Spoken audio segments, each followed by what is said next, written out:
Hello students, welcome to Gyanjyoti coaching centre. Gyanjyoti coaching সেন্টারের পক্ষ থেকে তোমাদের সকলকে জানাই আরও একবার স্বাগত। তো স্টুডেন্টস, আজকে আমি যে বিষয় নিয়ে পুনরায় তোমাদের সামনে চলে এসেছি তা হলো গুপ্ত যুগে ভারতের অর্থনৈতিক অবস্থা সম্পর্কে। তো আলোচনা শুরু করার পূর্বে তোমাদের একটা ছোট ইনফরমেশন দিয়ে রাখি যে তোমরা যারা এখনো আমাদের সাথে যুক্ত হওনি কিংবা যুক্ত হতে চাইছো, তারা উপরের এই দুটো নাম্বারের মধ্যে যে কোনো একটিতে যোগাযোগ করে আমাদের সাথে যুক্ত হতে পারো। চলো আর দেরি না করে আমরা আজকের আলোচনা শুরু করি। তো আজকের আলোচনা হলো গুপ্ত যুগে ভারতের অর্থনৈতিক অবস্থা সম্পর্কে।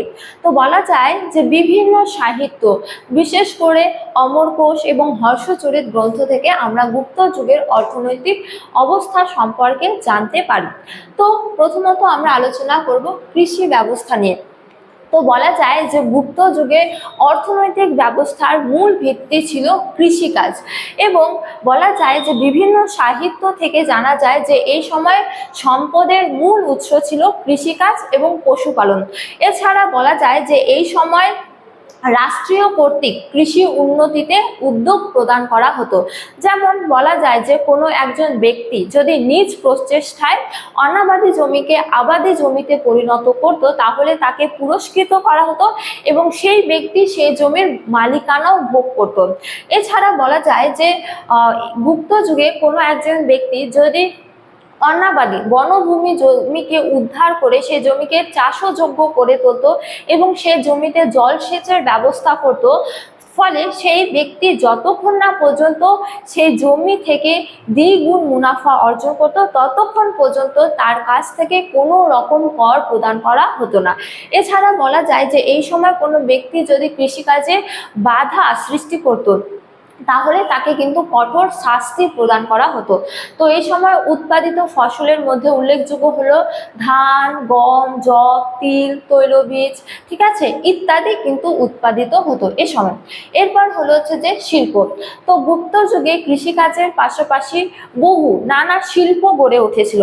যেমন বলা যায় যে এই সময় বস্ত্র বয়ন শিল্প ছিল খুবই জনপ্রিয়।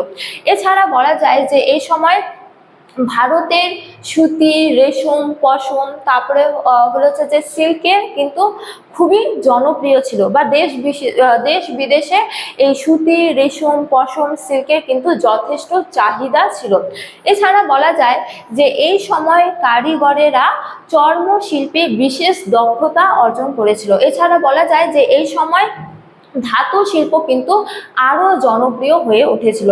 তো বলা যায় যে এই সময় মানুষেরা শিল্প উদ্দেশ্যে বিশেষ করে নিজেদের প্রয়োজনে গিল্ড গড়ে তুলেছিল। ঠিক আছে, তো এটা গেল শিল্প সম্পর্কে। এরপর আমরা আলোচনা করব বাণিজ্য সম্পর্কে। তো বলা যায় যে গুপ্ত যুগে বাণিজ্য কিন্তু বেশ সমৃদ্ধি লাভ করেছিল। এছাড়া এই বাণিজ্য কিন্তু যথেষ্ট প্রসারও লাভ করেছিল। যেমন বলা যায় যে গুপ্ত যুগে অন্তর্বাণিজ্য এবং বহির্বাণিজ্য দু ধরনের বাণিজ্যই কিন্তু সংগঠিত হতো। এমনকি জলপথ ও স্থলপথ উভয় পথেই এই বাণিজ্য চলতো। তো বলা যায় যে অন্তর্বাণিজ্য চলতো বিশেষ করে স্থলপথে এবং বহির্বাণিজ্য চলতো কিন্তু জলপথে। তো এই সময় বহির্বাণিজ্যর ক্ষেত্রে বা জলপথের মাধ্যমে যেহেতু বাণিজ্য সংগঠিত হতো, তাই কতকগুলি কেন্দ্র গড়ে উঠেছিল, যার মধ্যে উল্লেখযোগ্য কেন্দ্র হলো তাম্রলিপ্ত এবং কি ভৃগুকচ্ছ বন্দর। তো এই সময় কি কি দ্রব্যসমূহ আমদানি করা হতো? মূলত হাতির দাঁত, তারপরে হলো হচ্ছে যে নীলকান্ত মণি এবং কি তামা, এই সমস্ত দ্রব্যগুলি আমদানি করা হতো। এবং রপ্তানি কি কি করা হতো? রপ্তানি মূলত সুতির বস্ত্র, তারপরে হলো হচ্ছে যে মশলা, হ্যাঁ, ইত্যাদি পণ্য কিন্তু রপ্তানি করা হতো। তো স্টুডেন্টস, এই ছিল আজকে আমার আলোচনার বিষয়। তোমাদের ভিডিওটি ভালো লাগলে অবশ্যই ভিডিওটি লাইক করে বন্ধুদের সঙ্গে শেয়ার করো এবং আমাকে অবশ্যই কমেন্ট করে জানিও তোমাদের ভিডিওটি কেমন লেগেছে। তোমাদের সাথে দেখা হবে অন্য এক ভিডিওতে অন্য এক টপিক নিয়ে। ততক্ষণ ভালো থাকো, সুস্থ থাকো। Thank you.